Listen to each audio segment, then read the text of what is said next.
নমস্কাৰ প্ৰিয় দৰ্শক, আন এটা গুৰুত্বপূৰ্ণ ভিডিঅ'লৈ আপোনাক স্বাগতম জনাইছোঁ। শ্ৰী হনুমান জাগ্ৰত দেৱ হয়। শ্ৰী হনুমানক ভক্তি কৰাটো যিমান সহজ বুলি ভাবে সিমান কিন্তু সহজ নহয়। শ্ৰী হনুমানক ভক্তি কৰাটো কেতিয়াবা কেতিয়াবা বহুত কঠিন হৈ পৰে। কঠিন এইবাবেই হয় কাৰণ ইয়াত ব্যক্তিৰ উত্তম চৰিত্ৰ তথা মন্দিৰত পবিত্ৰতা ৰক্ষা কৰাটো বহুত প্ৰয়োজনীয় হয়। অন্যথা ইয়াৰ পৰিণাম বহুত বেয়া হ'ব পাৰে আৰু ব্যক্তিয়ে ইয়াৰ পৰিণাম ভুগিব লগা হ'ব পাৰে। শ্ৰী হনুমানৰ ভক্তি কৰিলে চমৎকাৰী ৰূপত সংকট শেষ হৈ ভক্তই সুখ শান্তি লাভ কৰে। বিদ্বানসকলে কয় যে যিয়ে এবাৰ শ্ৰী হনুমানৰ ভক্তিৰ ৰস পায় তেওঁ জীৱনত কেতিয়াও হাৰি নাযায়। যি ঠাইত হাৰিব বুলি ভাৱ হয় তাতেও শেষত জয়ী হয়। এনেকুৱা ভক্তসকলৰ কোনো শত্ৰু নাথাকে। প্ৰিয় দৰ্শক, আছামিজ এষ্ট্ৰলজিলৈ আপোনাক স্বাগতম জনাইছোঁ। মই এষ্ট্ৰলজাৰ ধীৰাজ শৰ্মা। ভিডিঅ'টো যিমান পাৰে শ্বেয়াৰ কৰি দিব আৰু কমেণ্টত লিখিব জয় বজৰং বুলি। প্ৰিয় দৰ্শক, যদি আপোনাৰ ব্যক্তিগতভাৱে কিবা সমস্যা হৈ আছে তেনেহ'লে ভিডিঅ'ৰ স্ক্ৰীণত দিয়া নাম্বাৰত আমাৰ সৈতে যোগাযোগ কৰিব। আমি আপোনাৰ সমস্যাসমূহ সমাধান কৰিবলৈ চেষ্টা কৰিম। এতিয়া ভিডিঅ'ৰ পৰৱৰ্তী অংশলৈ যাওঁ। আপুনি শ্ৰী হনুমানৰ বহুত ধৰণৰ ফটো দেখিছে, যেনেকৈ পাহাৰ দাঙি থকা হনুমান, পঞ্চমুখী হনুমান, ৰাম ভক্তিত বিলীন হৈ থকা হনুমান, বুকু ফালি দিয়া হনুমান, লংকা দাহন কৰা হনুমান, গদাৰে ৰাক্ষসসকলক বধ কৰা শ্ৰী হনুমানৰ ফটো, বিশাল ৰূপ ধাৰণ কৰা হনুমান, আশীৰ্বাদ দি থকা হনুমানৰ ফটো, ৰাম লক্ষ্মণক কান্ধত উঠাই লোৱা হনুমান, শিলত শ্ৰীৰাম নাম লিখা হনুমান, ধ্যান কৰি থকা হনুমানৰ ফটো, শ্ৰীকৃষ্ণৰ ৰথৰ ওপৰত বহি থকা হনুমানৰ ছবি আদি। যিসকলৰ ঘৰত শ্ৰী হনুমানৰ ফটো থাকে তাত মংগল গ্ৰহ, শনি গ্ৰহ তথা যিকোনো নিগেটিভ এনাৰ্জিৰ দোষ সেইখন ঘৰত নাথাকে। আপুনি যদি শ্ৰী হনুমানৰ ভক্ত হয় তেনেহ'লে ঘৰত শ্ৰী হনুমানৰ ফটো ক'ত আৰু কেনেকৈ লগাব লাগে সেইটো জনাটো বহুত প্ৰয়োজনীয়। এতিয়া জানি লওঁ আহক ঘৰত শ্ৰী হনুমানৰ ফটো ৰখাৰ কিছু নিয়ম। আপোনাক অনুৰোধ কৰিছোঁ যাতে ভিডিঅ'টো শেষলৈ চায়, তেতিয়াই আপুনি কথাবোৰ ভালদৰে জানিব পাৰিব। নম্বৰ 1, শ্ৰী হনুমানৰ ফটো ঘৰৰ কোনটো দিশত ৰাখিব লাগে। বাস্তুশাস্ত্ৰ অনুসৰি শ্ৰী হনুমানৰ ফটো সদায় দক্ষিণ দিশৰ ফালে মুখ কৰি থকাকৈ লগাব লাগে। এইখন ফটো শ্ৰী হনুমান বহি থকা মুদ্ৰাত ৰঙা ৰঙৰ হ'ব লাগে।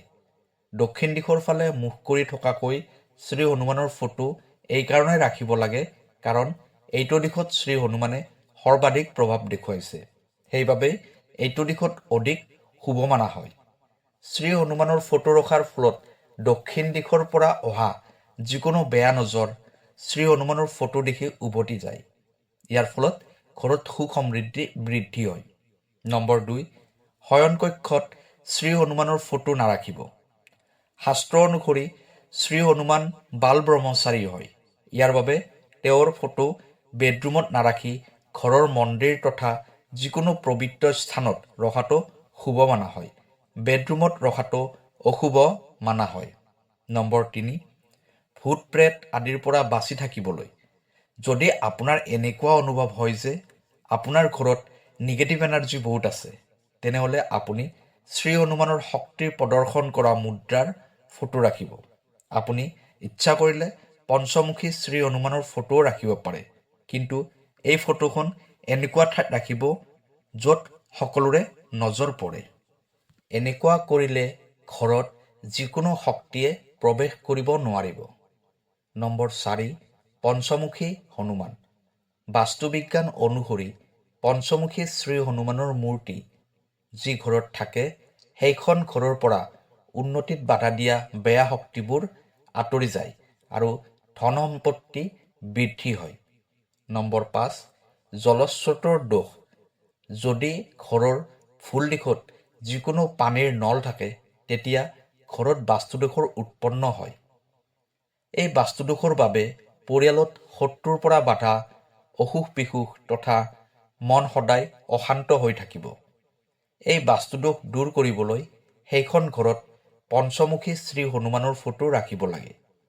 সেই ফটোখন পানীৰ নলটোৰ ফালে মুখ কৰি অৰ্থাৎ দক্ষিণ পশ্চিম ফালে ৰাখিব লাগে। নম্বৰ 6, বহি থকা শ্ৰী হনুমানৰ ফটো। ড্ৰয়িং ৰুমত আপুনি শ্ৰীৰামৰ দৰবাৰৰ ফটো ৰাখিব, য'ত শ্ৰী হনুমান শ্ৰীৰামৰ চৰণত বহি আছে।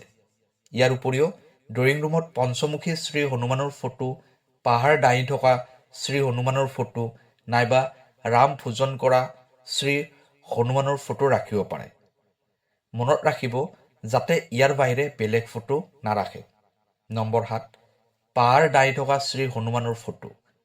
যদি এই ফটোখন আপোনাৰ ঘৰত আছে তেনেহ'লে আপোনাৰ সাহস, শক্তি, দায়িত্ব আৰু বিশ্বাসৰ বিকাশ হ'ব। আপোনাৰ যিকোনো পৰিস্থিতিতে ভয় নালাগিব। যিকোনো পৰিস্থিতিৰ সৈতে আপুনি যুঁজিব পাৰিব। যিকোনো সমস্যাই আপুনি তৎক্ষণাত সমাধান কৰিব পাৰিব। নম্বৰ 8, উৰি থকা শ্ৰী হনুমানৰ ফটো। যদি এইখন ছবি আপোনাৰ ঘৰত আছে তেনেহ'লে আপোনাৰ উন্নতি আৰু সফলতাত কোনেও বাধা দিব নোৱাৰিব। আগুৱাই যাবলৈ আপোনাৰ উৎসাহ আৰু সাহস বাঢ়িব। নিৰন্তৰভাৱে আপুনি সফলতা প্ৰাপ্তি কৰিব পাৰিব। নম্বৰ 9, শ্ৰীৰাম ভোজন কৰি থকা শ্ৰী হনুমানৰ ছবি। যদি এইখন ছবি আপোনাৰ ঘৰত আছে তেন্তে আপোনাৰ ভক্তি আৰু বিশ্বাসৰ সঞ্চাৰ হ'ব। এই ভক্তি আৰু বিশ্বাসেই আপোনাৰ জীৱনৰ সফলতাৰ আধাৰ। নম্বৰ 10, শ্ৰী হনুমানৰ ছবিৰ পবিত্ৰতা। যদি আপুনি শ্ৰী হনুমানৰ ছবি ঘৰত ৰাখিছে তেনেহ'লে তাৰ পবিত্ৰতা আৰু সুৰক্ষা সুনিশ্চিত কৰিব লাগিব। এই ফটোখন ভালদৰে ফ্ৰেমত বন্ধা হ'ব লাগিব। প্ৰতিদিনে সেই ফটোখন চাফ চিকুণ কৰি ৰাখি চাকি ধূপ জ্বলোৱাটো প্ৰয়োজনীয় হয়। প্ৰিয় দৰ্শক, এইখিনি আছিল ঘৰত শ্ৰী হনুমানৰ ফটো ৰখাৰ সঠিক নিয়ম। ভিডিঅ'টো কেনেকুৱা লাগিলে নিশ্চয় জনাব। কাইলৈ আকৌ লগ পাম অন্য এটা ভিডিঅ'ত। তেতিয়ালৈ ধন্যবাদ।